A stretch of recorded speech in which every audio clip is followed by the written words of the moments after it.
Hi friends, welcome to Sakshi Kitchen. ഇനി ഞാൻ വന്നിരിക്കുന്നത് ബണ്ണിന്റെ റെസിപ്പി ആയിട്ടാണ്. ഓവൻ ഇല്ലാതെ പെർഫെക്റ്റ് ആയിട്ട് ബേക്കറി സ്റ്റൈൽ ബണ്ണ് നമുക്ക് വീട്ടിൽ ചെയ്തെടുക്കാം.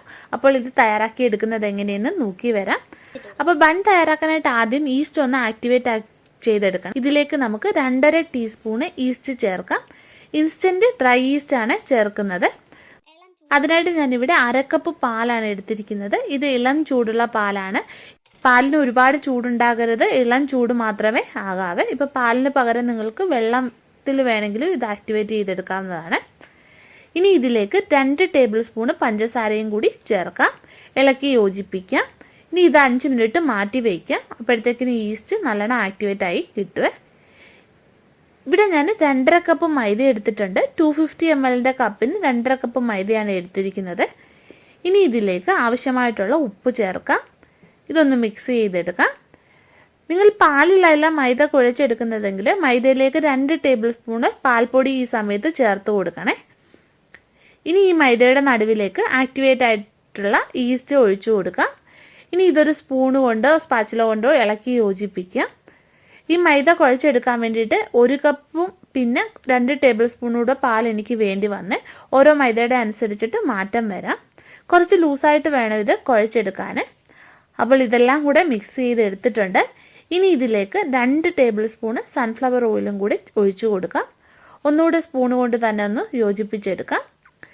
കൈകൊണ്ട് നമ്മൾ കുഴച്ചെടുക്കുകയാണെങ്കിൽ നല്ലോണം ഒട്ടിപ്പിടിക്കും. നല്ല സ്റ്റിക്കി ആയിട്ടുള്ള രീതിയിൽ വേണം നിങ്ങൾ ഈ മാവ് കുഴച്ചെടുക്കാൻ വേണ്ടിയിട്ട്.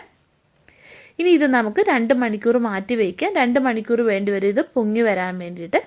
ക്ലീൻ റാപ്പോ കയ്യിലുണ്ടെങ്കിൽ അതുകൊണ്ടിട്ട് ഇതൊന്ന് പൊതിഞ്ഞു വയ്ക്കുക.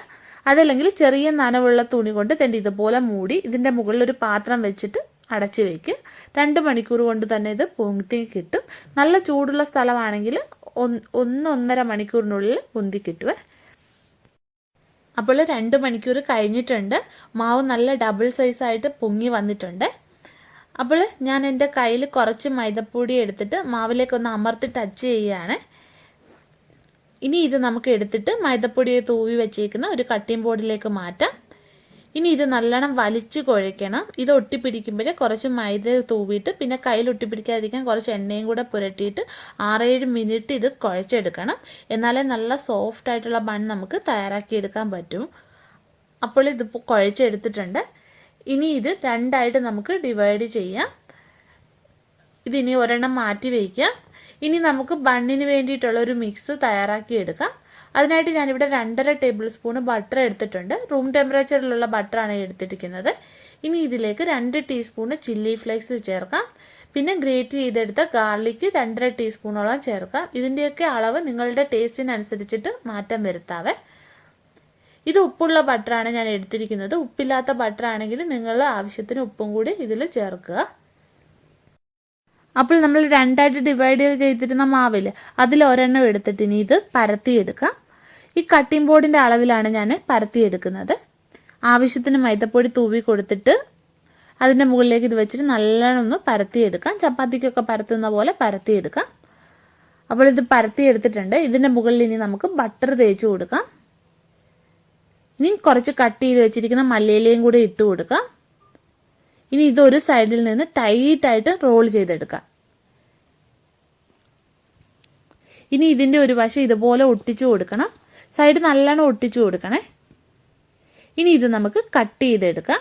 കട്ട് ചെയ്യാനായിട്ട് ഒരു കത്തിയിലേക്ക് കുറച്ച് എണ്ണ അല്ലെങ്കിൽ തേച്ച് കൊടുക്കുക. അതല്ലെങ്കിൽ കുറച്ച് മൈദപ്പൊടി തേച്ച് കൊടുത്താലും മതി, ഇത് ഒട്ടിപ്പിടിക്കാതിരിക്കാൻ വേണ്ടിയിട്ട്.